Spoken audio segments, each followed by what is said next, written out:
Muy bien, vamos a hablar de este aporte de la estructura lingüística de Ferdinand de Saussure. Ok, esto va a ser importante porque muestra cómo hay un montón de relaciones de conceptos dentro de las estructuras que tienen un significado único o un significado puntual de un grupo social, de una sociedad. ¿Ok?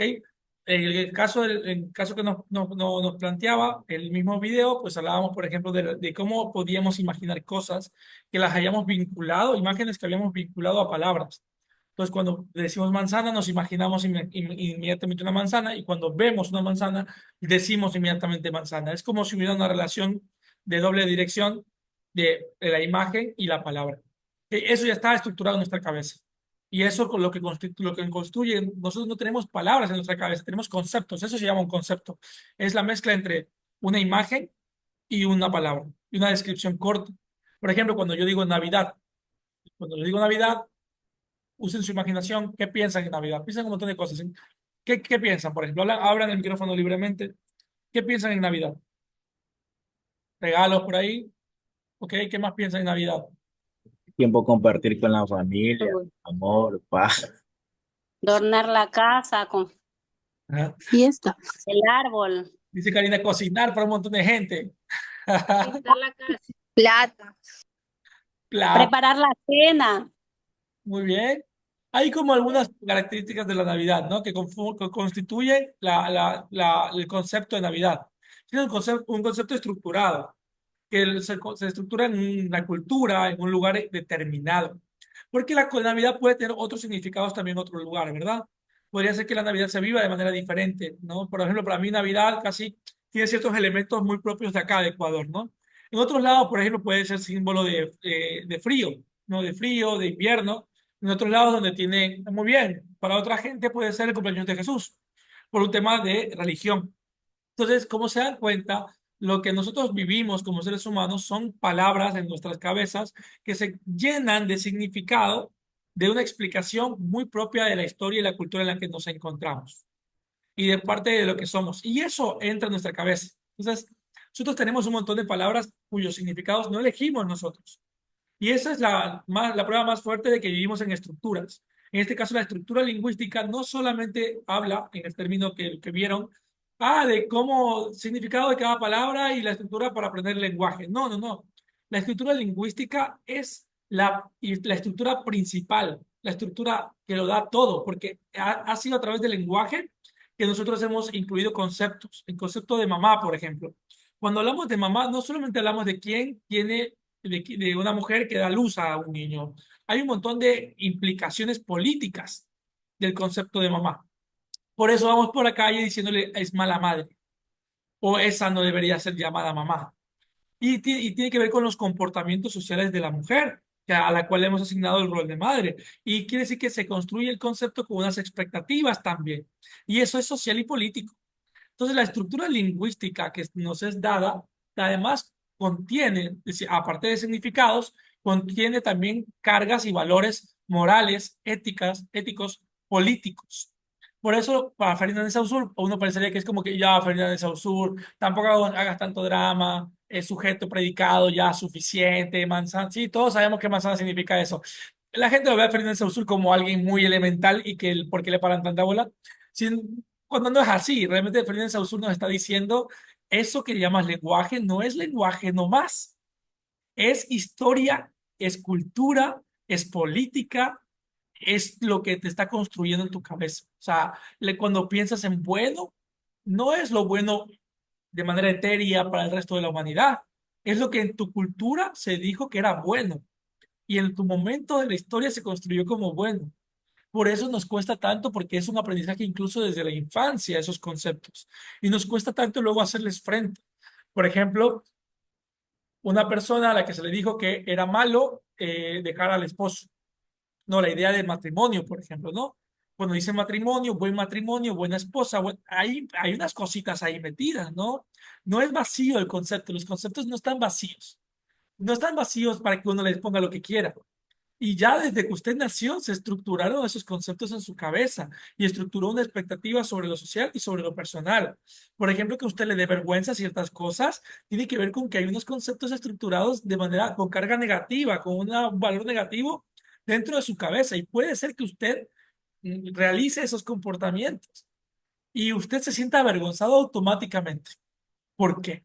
Y luego usted se puede sentir mal. Por ejemplo, usted está en un matrimonio y se divorció y luego se siente muy mal por haberse divorciado y se deprime por haberse divorciado. ¿Por qué se deprime si el divorcio es literalmente en la ley? No dice el divorcio es un acto malévolo de una mujer despreciable. No, no dice eso, no dice eso. Dice que es la separación, el rompimiento del vínculo, no sé qué dice, pero supongo que dirá algo así, ¿no? El rompimiento del vínculo matrimonial, del contrato, es la disolución de un contrato civil, porque el matrimonio es un contrato civil, y ya no dice bueno o malo, no dice nada de eso. Pero usted sí tiene un concepto de matrimonio, de divorcio aquí. Y eso es una estructura que usted, con la que nace, con la que no nace, quiero decir con la que desde que nace la va recibiendo. Es lenguaje, pero es lenguaje con gestualidad, con caritas. El lenguaje con emoji, ¿no? Con carita de feo, de asco, de felicidad, ¿no? Incluso a veces usted se siente feliz por cosas que tal vez no le hacen feliz, pero usted cree que tiene que sentirse feliz. ¿No? Hay gente que, por ejemplo, que me dice, sí, debería quererlo, porque esto debo quererlo, pero no lo quiero, pero debo querer, ¿no? Y así usted va por la vida con unas estructuras que configuran su comportamiento, su personalidad. Y la principal estructura para Ferdinand de Saussure, y por eso es un genio, Saussure, y por eso Saussure lo siguen citando, es que todo eso está contenido en un mecanismo de lenguaje, que tiene que ver con los rostros, las gestualidades, las historias detrás de eso. Cuando somos chiquitos y nos cuentan un concepto, papá, ¿qué significa robar? ¿No? Y papá no nos cuenta solo robar es la sustracción de un bien privado ajeno para el uso personal, no, o para su comercialización. No, porque ahí no hay nada de maldad. Es la sustracción de un bien. Papá no está diciendo que es bueno o malo. Papá le cuenta una historia, ¿verdad? Robar es algo horrible, mi hijito. La gente, tal persona le pasó eso y mire, lo mataron a los 3 días porque el que obra mal le va mal y incluso le amenazan a usted o no le amenazan. Pues yo cuando era chiquito y me contaban algo que no podía hacer, me contaban una historia tétrica. Casi que si hacía esto, en media hora automáticamente me iba a caer un rayo encima porque Dios me iba a castigar o el karma, ¿no? Porque tiene que ver con que lo que parece lenguaje no es solo lenguaje insignificante. O ni siquiera podría decir no es solo lenguaje. Es que hemos creído que el lenguaje es algo que no es. El lenguaje es entonces una redefinición. El lenguaje no es solamente palabras para intercambiar. El lenguaje es cultura que se intercambia, que estructura nuestra forma de pensar y que nos permite relacionarnos con unas implicaciones sociales, políticas, de intercambio. Y ahí, tal vez, bueno, después lo vamos a retomar, pero ahí ya empieza a tener más sentido Luhmann. No sé si se acuerdan de Luhmann. Del Luhmann, el que era incomprensible, de que, ¿cómo que todo es comunicación? Luhmann decía eso, ¿se acuerdan? Todo eran sistemas de comunicación. Y él decía, el sistema comercial, la economía, es sistema de comunicación y donde tiene un emisor, un receptor y un mensaje y un medio. Y él decía, el emisor es el que vende, el receptor es el que compra, el canal es el mercado y el mensaje son las mercancías. Está loco Luhmann, ¿cómo que? Ay, pero en efecto, lo que Luhmann nos estaba planteando era digamos, una implicación de la base de Saussure. Es que incluso el comercio es lenguaje, porque nos enseñan que se puede cambiar, que se puede, que en cuanto cuesta, nos enseñan incluso en ese lenguaje qué es bueno, qué es malo en contacto a las mercancías, qué cosas se pueden comprar y no se pueden comprar. Por ejemplo, en países en donde la prostitución no solo es legal, sino que además tiene mecanismos de protección, pues la prostitución eso también entra dentro de la economía y tiene que ver con un lenguaje que ha juzgado de una manera diferente a nosotros. En lugares donde la prostitución es ilegal, en Ecuador no es ilegal ni legal, ¿no? En Ecuador es alegal, o sea, no hay tratamiento al respecto de la prostitución, no existe. La ley se hace la loca, no habla de eso. En otros países es ilegal. Si es ilegal, quiere decir que hay un castigo. Si es legal, quiere decir que hay una regulación, para que ustedes lo entiendan, ¿no? Lo legal se regula, lo ilegal se castiga y persigue. Ok, lo alegal no se trata, porque no existe, es alegal. Existe, pero no existe jurídicamente. Entonces, en la prostitución en el Ecuador es alegal. Por eso no hay leyes que lo prohíban ni que lo regulen. En otros países donde es legal porque hay un lenguaje de la legalidad, porque hay un lenguaje que ha traído el asunto y su tratamiento ético, político, ha sido un tratamiento que permite verlo como parte de las redes comerciales. ¿Ok? Y en los lugares donde es ilegal es porque ha habido una carga valorativa en el lenguaje. Y el lenguaje es lo que decimos cuando somos niños, lo que escuchamos cuando somos niños, lo que nos enseñan. Esto que estoy haciendo con ustedes es lenguaje, ¿se dan cuenta, no? Estoy transmitiéndoles conceptos, les estoy transmitiendo ideas sociológicas en formas de palabras, pero ustedes se imaginan cosas. Cuando yo les digo que algo es ilegal, ustedes están imaginando un juez juzgando a alguien. Cuando yo les digo que algo es ilegal, están pensando en alguien yendo a un ministerio para retirar un certificado, para que le den un servicio público. O sea, todo esto que estamos haciendo en este momento, que es aprender sociología, es lenguaje para Ferdinand de Saussure. ¿Ok? Y entonces, esta reunión es entonces un sistema de comunicación. Ahí ya mezclé a Luhmann. Es un sistema de comunicación intelectual. Aprender una carrera es un sistema de comunicación intelectual. ¿No? Ir a trabajar es un sistema de comunicación. Usted tiene que llegar y saludar, le dicen qué hacer, se comunica con alguien más, manda un correo, hace una cosa, agarra un pescado y ese pescado llegó porque lo trajo alguien en un carro, porque habló con alguien para que lo traiga y avisó que llegó el pescado y alguien le dijo vaya a retirar el pescado y usted cortó el pescado. Pero cuando corta, no solo es la comunicación entre personas, cuando usted está cortando el pescado porque tiene en la mano una cosa que se llama cuchillo que usted en su cabeza aprendió a través del lenguaje que tiene un filo que le permite cortar cosas. Y aprendió en el lenguaje que ese cuchillo tiene un filo suficiente para esa piel y para esa estructura, ese cuerpito del pescado. Y ese pescado también tiene un concepto, porque si ese pescado no fuera pescado, si ese pescado fuera otra cosa que fuera ilegal o que fuera algo malo, por ejemplo un perrito, usted no agarraría el cuchillo y lo cortaría el cuello del perrito, porque el lenguaje le juzgó a usted de inicio que cortarle el cuello a un perro no está bien. Pero cortarle el cuello a un, bueno, no tiene cuellito, pero cortarle la cabeza a un pescado está bien. Es decir, hay carga de lenguaje. Se dan cuenta que cuando corto un pescado solo en mi casa hay lenguaje. Porque hay un concepto de pescado, un concepto de cuchillo, un concepto del acto que estoy haciendo, un concepto de cocinar, que además tiene un juicio político que es que está bien lo que estoy haciendo. Y por eso Luhmann insistía en que es comunicación, en que somos comunicación, porque estamos intercambiando todo esto. Nuestra forma de intercambio y de llegar a un acuerdo es porque ambos estamos socializados en unos conceptos, en un lenguaje que nos permite concretar esa relación. Por lo tanto, los conceptos suyos más mis conceptos se encuentran. Pero ¿qué pasaría si usted quiere vender algo que yo no quiero comprar?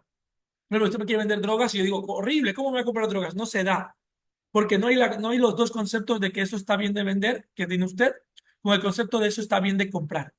Y como no están bien, esos conceptos no coinciden, no se da la compraventa y por tanto no se da la comunicación, se rompe la comunicación. Por eso el mercado y el intercambio, el comercio es lenguaje. Natalia Macas, Sabian también quería hablar, creo, pero después de Natalia.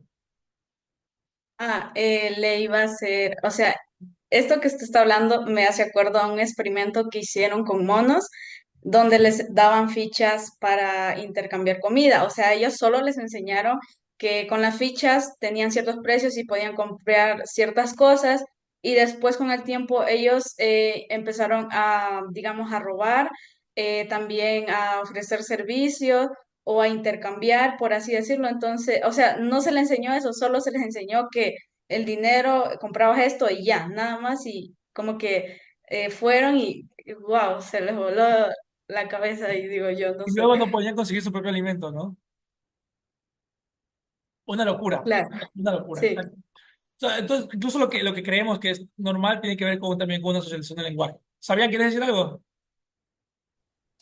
Sí, pero creo que me respondí yo mismo en mi cabeza. Lo que A pasa es ver, que yo estaba pensando ok. lo de que toda estructura tiene que venir de una macroestructura, entonces yo estoy pensando tal vez en el lenguaje, pero después pensé que la macroestructura tal vez no sería el lenguaje porque también el lenguaje viene de un contexto, que sería la historia, la cultura, lo que estaba diciendo. Entonces yo mismo me respondí.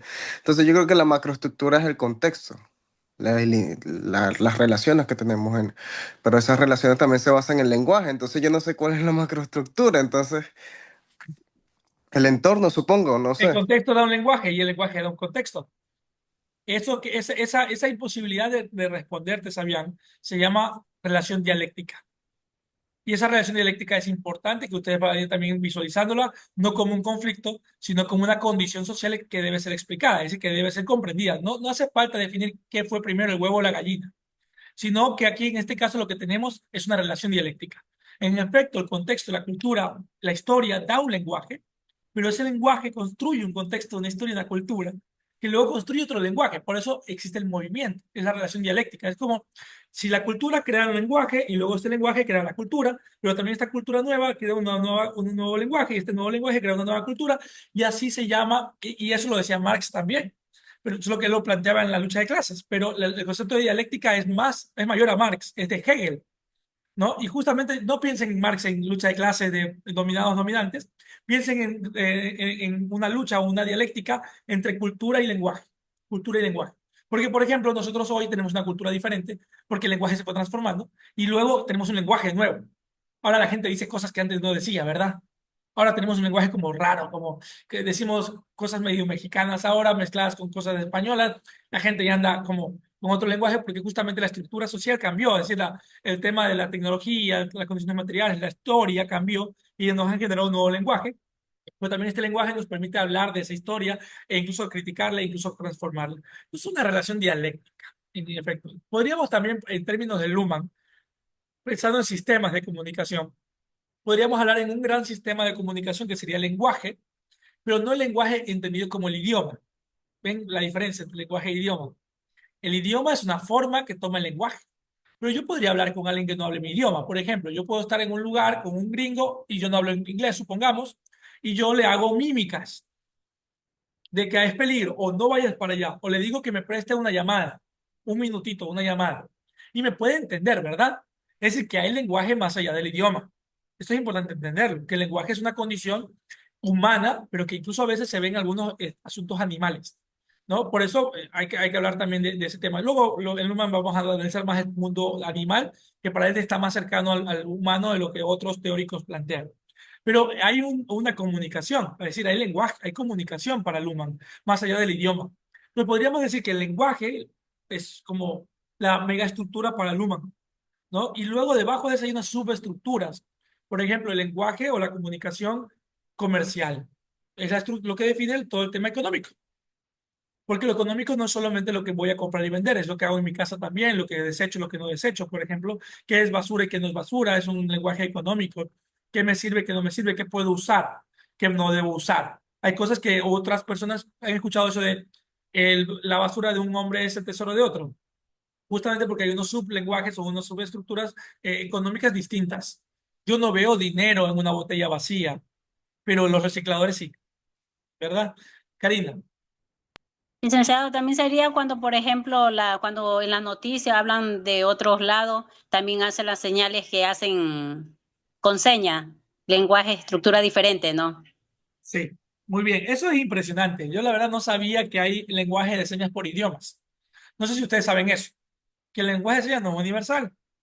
Hay un lenguaje de señas de español ecuatoriano. O sea, hay personas sordomudas que solo hablan, que solo pueden mostrar el ecuatoriano. Es decir, que hablan ecuatoriano, hablan español ecuatoriano, pueden hablar con otros ecuatorianos. Pero cuando hablan con un español se les dificulta un poco porque hablan español los dos, pero también no se entienden ciertas señas. Y cuando hablan con alguien de inglés, tienen que hablar lenguaje de señas en inglés. ¿No? Y entonces, son idiomas, son idiomas. Entonces, es impresionante también lo que dice Karina. En efecto, que se van generando estas estructuras porque, y esto es lo importante de aquí de Saussure y de Luhmann, si son culturas diferentes, puede haber estructuras diferentes. Y si el lenguaje es la estructura y la cultura cambia, cambia la estructura del lenguaje. ¿No? Entonces es increíble esto, ¿no? Y es todo un tema muy interesante de cómo ir asimilando. Entonces, hablaríamos de ciertas estructuras, subestructuras de comunicación. La subestructura económica es una subestructura de comunicación económica, la subestructura familiar, el amor podría ser una subestructura también, tiene otros valores, otros mensajes. Por ejemplo, lo que siempre les decía, ¿no? El amor visto desde la estructura económica no es conveniente. No, no siempre es conveniente. Bueno, a algunas personas sí les es conveniente. ¿No? Pero no, generalmente puede no ser conveniente, porque uno por amor deja de trabajar, uno por amor presta plata, regala plata, le compra cosas a la pareja. Caro, enamorarse es carito, ¿no? Entonces, pero desde el lenguaje del amor, desde la comunicación del amor, que tiene sus propios valores, sus propias cosas importantes, sus propias cosas malas, ¿verdad? Ahí entra todo. Incluso vemos a veces conflictos cuando estos dos sistemas de comunicación se encuentran. Por ejemplo, el amor entre amigos y los negocios. ¿Han escuchado eso de no hagas negocios con tus amigos? Porque, por ejemplo, el valor de el ganar, el perseguir mi lucro y mi beneficio es un valor que en nuestra comunicación económica está respetado, está bien visto. ¿No? En algunas otras subestructuras o microestructuras económicas no. Está mal visto el lucrar por encima del otro, pero en la estructura general de la economía está bien. Es decir, yo tengo que perseguir mi beneficio económico, ¿ok? Y tú el tuyo. Por eso estamos en el mercado. Y de pronto viene un amigo con el que haces negocios y tú le sacas ventaja económica a tu amigo y tu amigo se te resiente. Claro, es que la estructura del amigo, de la amistad, es una estructura que no está basada en el beneficio económico. Está basada, por ejemplo, en yo a veces le invito a mi amigo y gasto plata y es mi amigo no me va a pagar eso. Yo tengo amigos míos que no me pagan. Yo ya dejé de cobrar porque les quiero mucho. Entonces, la idea no es, yo prefiero como que mi amigo tiene plata, pero lo quiero ver, yo le pongo la comida, ya sabes, ese día le invito a comer algo, así sea, yo le cocino. Estoy perdiendo ingredientes de mi casa, por lo menos son $1.50 que estoy perdiendo entre la presita de pollo y el arroz que le estoy regalando. Pero no estoy en la estructura y en los sistemas y en los símbolos de comunicación económica. Estoy en el sistema y en los símbolos de comunicación de la amistad y del amor. Entonces, ahí tiene unos valores diferentes, hay un mensaje diferente, hay un canal de comunicación diferente. Entonces, ven que nosotros vivimos en eso, vivimos en unos sistemas de comunicación, que son sistemas de comunicación financieros, sistemas de comunicación familiares, de amistad, incluso el sistema de comunicación intelectual de la universidad tiene también su propio sistema. ¿Sabían? Sí, solamente quería también preguntarle algo. Si, por ejemplo, se podría decir también que hay una estructura en el sentido de, por ejemplo, no es lo mismo un dólar aquí que un dólar en Ecuador, Sí. en el dinero, en el sistema del dinero. O sea, también es distinto el significado que se le da al dinero dependiendo de la cultura del entorno del país. Sí, y todo tiene que ver también con comunicación, por ejemplo, porque en el sentido de que un dólar te dicen que cuesta menos. Por ejemplo, yo puedo ir con un dólar a Estados Unidos y compro mucho menos de lo que compro en Ecuador. En Ecuador un dólar te rinde más. No, hay algunos que hacen este análisis con hamburguesas o con Coca-Colas. O sea, ¿cuántas Coca-Colas puedo comprar con un dólar en Ecuador versus cuántas Coca-Colas puedo comprar en Estados Unidos con un dólar? ¿Cuántas Coca-Colas puedes comprar en Estados Unidos con un dólar? Está bien. Coca-Colas personales. Una chiquitita de lata, tal vez. Aquí puedes comprar dos, creo, ¿no? O una y media, tal vez. No, aquí no hay Coca-Colas de 50 centavos, ni de 25 centavos, solo de un 5 dólares. dólar, de tres ¿Cuánto, Karina? dólares. Hasta donde yo tengo conocimiento, una persona que viajó hace poco y ya está aquí en Ecuador, ella dice que una colita de las que venden 50 centavos vale 5 dólares allá. Sí, aquí no existe Coca-Cola de 50 centavos. Es un Ya, motivo más para no beber Coca-Cola, ¿no? Pero bien por ti. sí, Pero si se dan cuenta, lo mismo que aparenta ser un dólar, tiene dentro de una cultura, de una historia, tiene un valor diferente. Entonces, eso es importante entenderlo, ¿no? Son estructuras y comunicación, y si es comunicación, porque, por ejemplo, en el momento que tú recibes un sueldo, te comunican que llegó a $400. Y el de la tienda sabe que tú tienes $400, es decir, hay comunicación, él tiene información sobre tu sueldo, no sobre su sueldo específicamente, no se asuste. El de la tienda no le revisa el estado de cuenta a usted. Pero él sabe cuál es el salario básico. Por ejemplo, de comunicación, él sabe. Entonces, él sabe que una cola de $5 no va a vender nunca, ¿verdad? Es decir, la idea de que no existirá una demanda de una Coca-Cola de $5. Ahí volvemos a economía, ¿verdad? Porque estamos hablando del sistema de comunicación económico. Yo sé que nadie me va a comprar a $5 la cola, entonces yo no puedo venderlo a eso. La Coca-Cola misma no te vende en Ecuador la Coca-Cola a ese valor porque lo ha escuchado, tiene comunicación, la información necesaria para saber que nunca se vendería una cola a ese precio. Entonces, por lo tanto, comunica que su cola no cuesta $5, cuesta 50 centavos. Y al comunicarlo, construye la oferta, lo que llamamos la oferta. La oferta no existe si no ha sido comunicada. Lo que yo les decía, ¿no? La oferta es la cantidad de bienes que se encuentran disponibles para ser vendidos. Pero si los bienes no están publicados, los bienes no están en la vitrina, yo no sé que esos bienes son vendibles, ¿verdad? Es decir, tiene que comunicárseme que existe un bien que está siendo dispuesto a venderse y que además tiene que comunicárseme su uso y su valor de cambio, es decir, su precio. Y yo tengo que comunicar que yo deseo comprar eso y que yo no tengo la plata para comprar eso y eso genera que se ajuste el precio. Porque la O sea, comunicación de lo que yo quiero comprar, un momentito, la comunicación de lo que yo quiero comprar se llama oferta, se llama demanda. Y la comunicación de lo que ellos me quieren vender se llama oferta. Y esas dos se regulan para comunicar un precio. ¿Sabían? sin embargo, eso depende también del contexto. Por ejemplo, una cosa que aquí, por ejemplo, la Coca-Cola cuesta $1, pero en el trabajo te la venden a 3. ¿Por Claro. qué? Porque el trabajo sabe que estás alejado de las tiendas, tienes que salir, por ejemplo, tal vez caminar 10 minutos para irte a comprar una Coca-Cola y a partir de eso, pues también te suben el precio.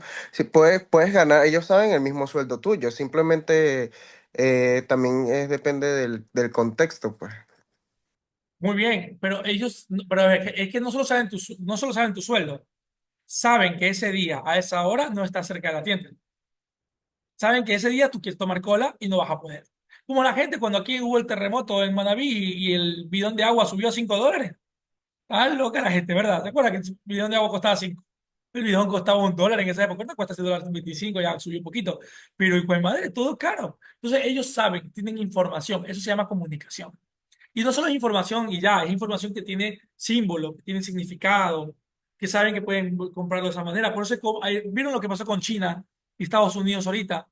Que ya de pronto todo lo caro ya volvió a ser, se volvió barato y China desmontó todo eso, lo logró por la comunicación, porque comunicó que eso era posible de ser adquirido. Y además Estados Unidos lo vendía caro porque comunicaba un tema de estatus, un tema, y China lo que ha hecho no es desmontar la calidad o las cosas, los productos. Lo que ha desmontado es la forma en la cual se lo produce, comunicado cómo se produce y que cualquiera lo puede obtener. Y que no es algo exclusivo realmente, que el relato de exclusividad era falso. Eso es lo que ha hecho, ¿no? Es una pelea de comunicación, no es una pelea económica. O sea, obviamente tiene unas implicaciones económicas, pero es de comunicación económica.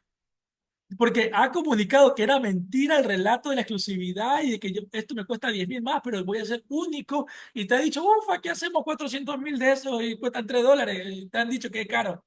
Eso es lo que ha desmontado China, es comunicación. Bielka.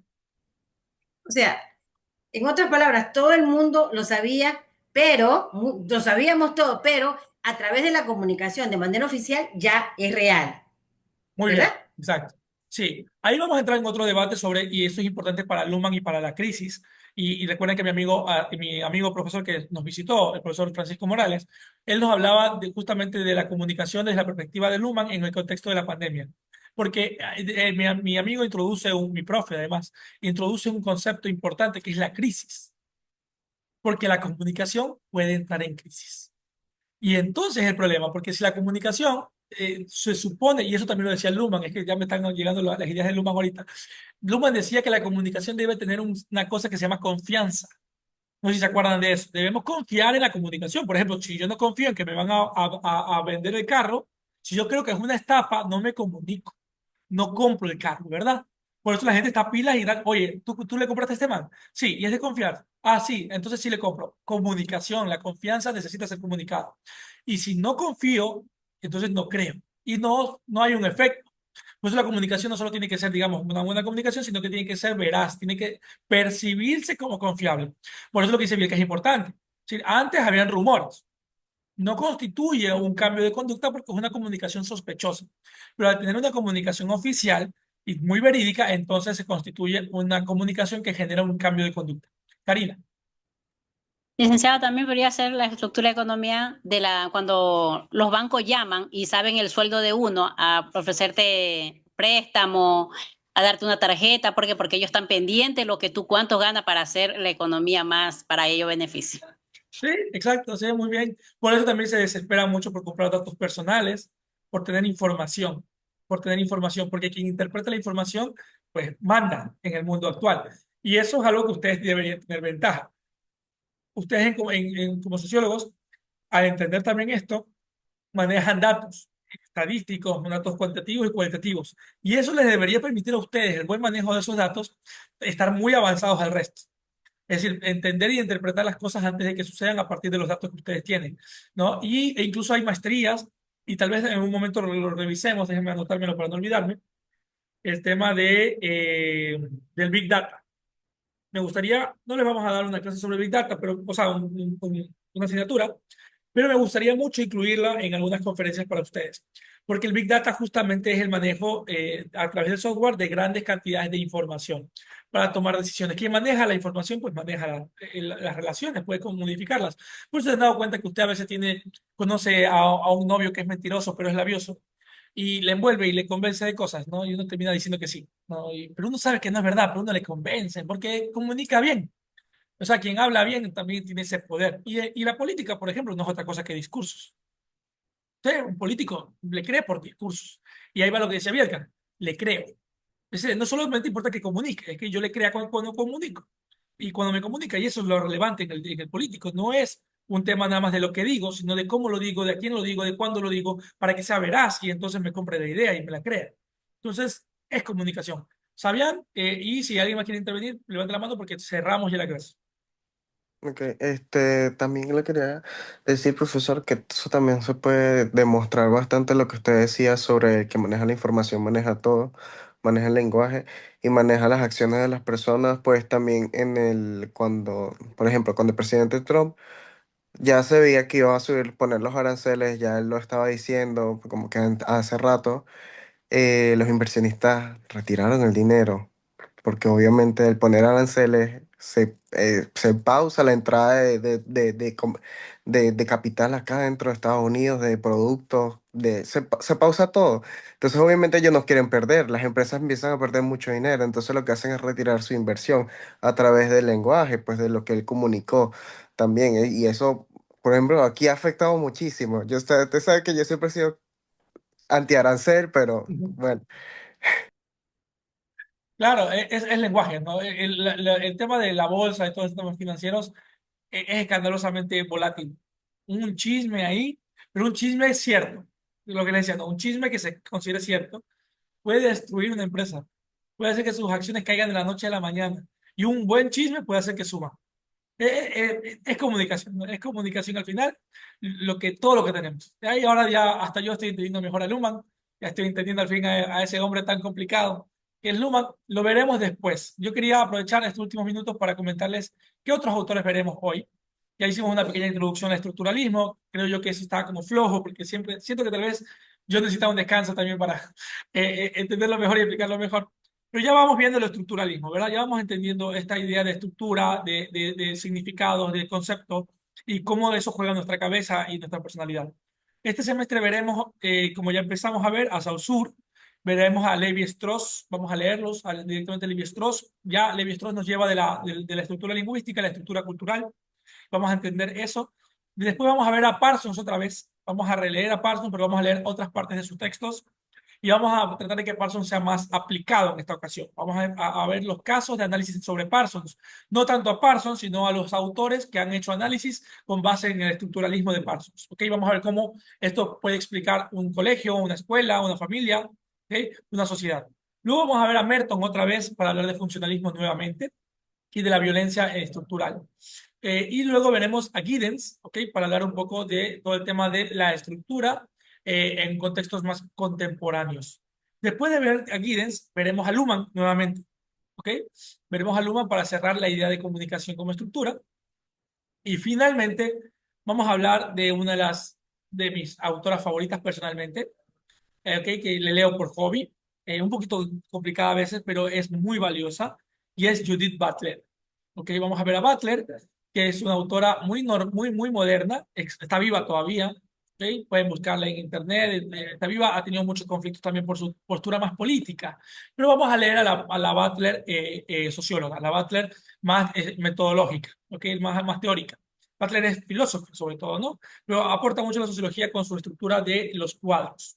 Vamos a revisar, y personalmente me gustaría que revisemos más esa obra, que es la obra de Cuadros de Guerra de Butler, donde básicamente plantea que el valor, el concepto no está limitado, y aquí un poquito pelea también para recuperar el rol de la cultura, no está limitado por el objeto o por el concepto per se, sino por los cuadros en los cuales se lo enmarca. Algo así como que la obra de arte tiene validez por su marco, algo así. O sea, el marco de una foto hace más que la foto. Algo así nos va a recuperar la idea. Esto es un ejemplo muy vulgar que les estoy diciendo, ¿no? Pero ya lo vamos a ver cómo está más complejo. Pero la idea es de que si yo llego a, a un salón, ¿no? Y veo un marco dorado, grande, brillante, yo creo que esa obra es importante, ¿verdad? Si la veo con un marco ahí medio feo, digo, cualquier cosa. Esto lo retoma ella para hablar de seres humanos, para hablar de cómo nos comunican historias, de cómo la prensa nos plantea historias, de cómo hay muertes que son contadas de una manera tal que no nos genera dolor y esa vida ha sido enmarcada en una vida desechable, en una vida incluso despreciable, ¿no? Cómo nos presentan las historias de ciertos grupos sociales, de ciertas orientaciones, de ciertas identidades, de ciertas nacionalidades, al punto de que no nos están comunicando una historia, nos están comunicando un valor y nos llevan incluso a despreciar a personas enteras, a grupos humanos enteros, por cómo son enmarcados, no por sus valores, sino por el marco en el cual son contadas sus historias. Jesse, la escucho. Dicen buenas noches compañeros. Buenas noches. Todos bien. Pregunta, no tomo lista. No va a tomar No, lista. no estoy tomando lista, esta semana no tomo lista, porque Ya. aún se está usando el Tra- aula virtual, el Moodle, todo eso, entonces no estoy tomando lista, esta semana no tomo lista, ¿ok? Algunos profes están tomando, pero están Ya no, haciendo listado, porque yo no voy a tomar esta semana. no hay ya. No está calificando participación tampoco. No, hoy estamos relajados, estamos conversando. No se estresen, estamos empezando duro Ya, el día, ¿ok? gracias. Pero la idea es como estar hablando de esas cosas tan interesantes que solo la sociología nos quema la cabeza al mismo tiempo que nos genera placer. Natalia, De lo que hablaba el último, que dice que a las personas se las enmarca por el marco y no por lo de adentro. ¿No vendría a ser también un ejemplo las personas que tienen problemas mentales o los ladrones, por así decirlo? ¿Sí? Ya. sí está muy buena esa reflexión porque hay un debate que es actual sobre la salud mental, sobre qué es estar sano y qué es ser cuerdo. Por ejemplo, las personas que no funcionan, y ahí otra vez retomamos, y ven como Butler es nueva, pero retoma sus clásicos, como retoma a Parsons y Merton. La idea de Parsons es la estructura y que tiende a funcionar, y la idea de Merton es que los elementos de la estructura pueden ser funcionales, disfuncionales o afuncionales. ¿Recuerdan esos tres conceptos? Esto es un Merton, ¿no? Funcional es un individuo o un comportamiento que es esperado, que es retribuido, que funciona, que ayuda a que la estructura funcione, la estructura lo recibe. Disfuncional es un comportamiento que va en contra de la estructura y que la estructura lo rechaza y lo violenta. Y afuncional es un comportamiento que se ha mantenido por costumbre y que no afecta a la estructura y que existe por existir. ¿Ok? Pero eso es importante porque, por ejemplo, los enfermos mentales durante mucho tiempo son personas que no funcionan en la estructura. No necesariamente han estado enfermos, sino que han dejado de ser funcionales. Y eso ya es una cosa loquísima. Porque a lo mejor los enfermos mentales no son enfermos mentales, son solamente, tienen una función disfuncional, diríamos. Es decir, por ejemplo, la mujer, hace mucho tiempo hubo violencia de género horrorosa contra las mujeres y había esta idea de histeria, ¿no? De que porque las mujeres no obedecían al marido, no cumplían su rol de madre, no querían ser madres, abortaban, que no les nacía cuidar a sus hijos, tenían un problema mental. La razón era que no eran funcionales a la estructura de la época de una familia y a los roles de la estructura de ser mujer. Y por eso se violentó la salud mental de las mujeres y se les obligó a ser internadas y a ser medicadas y violentadas en centros psiquiátricos, no porque no estaban sanas. Hoy en día esa mujer sería una mujer sana, pero en esa época era una mujer disfuncional a la estructura familiar. Y entonces disfuncional se entendía como sinónimo de enfermo mental. Entonces, a lo mejor un enfermo mental o una persona incluso que con conductas delincuenciales, puedes no ser tal, sino que es otra forma de decirle disfuncional, ¿no? En otros países hay cosas, conductas que son ilegales y que acá no son ilegales. Son delincuentes allá y acá no, ¿no? Entonces, sería interesante. ¿Quieres decir algo más, Natalia? Sí, lo mismo pasa con los homosexuales que antes consideraban que era una enfermedad mental y ahora con la psicología ya han llegado que no es así y es solo una condición y eso. Sí, Gracias. muy bien, muy bien. Y claro, justamente está relacionado con la disfuncionalidad, porque no se podía consolidar estructura familiar. ¿No? La estructura familiar, vista como hombre, mujer, hijos, pues no era posible en la homosexualidad. Por lo tanto, era disfuncional. ¿no? Incluso antes se consideraba que toda familia que no tenga papá, mamá e hijos era disfuncional. En el trabajo social se habla de familias disfuncionales y funcionales. Y ahí la noción de que familia disfuncional es aquella donde no está mamá, papá e hijos. Si falta mamá o papá, es disfuncional. Y eso ya se refutó. Una familia puede ser funcional porque ahora la función no corresponde por la forma de la estructura. Ahora la función tiene que ver con, por ejemplo, la función de protección, la función de cuidado, la función de ternura, la función de desarrollo. Y ahora cualquier estructura familiar que cumpla las funciones es funcional. Entonces, una familia de papá, mamá e hijos que es violenta, que no hay ingresos, que no hay comida, es disfuncional, aunque sea papá, mamá e hijos. Ahora, pero antes se consideraba que inmediatamente cualquier forma no tradicional sería disfuncional. Entonces, es importante hacer esta reflexión sobre cómo se estructura ideas dentro de lo funcional y dentro de la estructuralismo y cómo esto es enmarcado además a lo Butler para plantear violencia o protección. Sabían y cerramos, porque ya van a ser las 7 y se nos fue. Sí, profesor, también le quería poner el ejemplo también, como lo decía Natalia, de la delincuencia y todo eso, de las personas que se le decía que tienen enfermedades mentales. Siento yo que también pasa similar con el tema de la droga acá en Estados Unidos y en nuestros países, que la droga en nuestros países es penalizada y criminalizada. Sin embargo, aquí ciertos tipos de drogas no lo son, como que son ya más aceptadas, igual que en su momento fue el cigarrillo o fue el alcohol en su momento anteriormente, también era criminalizado, mal visto. Ahora, pues tal vez ya no. Aquí o en otros países, o en nuestros países con el alcohol y el cigarrillo también ya es un poco más aceptado. Voy a citar a Parsons, Merton y Butler. El- Puede ser que dentro de esta estructura, Parsons, esa conducta o ese elemento no funcione, Merton, sea disfuncional para esa estructura de Parsons, sea disfuncional, Merton, y por lo tanto sea enmarcado como indeseable, peligroso, rechazado, excluible. Butler. Ahí tengo los tres. Entonces, noción de estructura con Parsons, noción de funcionalismo con Merton, función de encuadramiento comunicacional con Butler. Y si le sigo metiendo más, función de que todas las demás relaciones sociales comunicarán ese encuadramiento de Butler, y eso ya es Luhmann. Y por lo tanto, por ejemplo, esa comunicación se transmitirá al sistema de comunicación económico. Y por lo tanto, las personas drogadictas tendrán dificultades para acceder al trabajo porque ha sido comunicado el encuadramiento de Butler a través de los medios de comunicación y de nuestra forma de comunicar al sistema de comunicación económico. Y entonces ahí ya meto a Luhmann. Entonces tengo cuatro autores hablando de la realidad de las personas con adicciones. Y eso espero que hagamos este semestre, cuando encontremos algunos casos del CIS, que les vamos a asignar los casos, que ustedes me analicen el sistema o la estructura, la función de esa identidad o de ese grupo, el encuadramiento y los efectos sobre todos los subsistemas de comunicación lumianos, diría.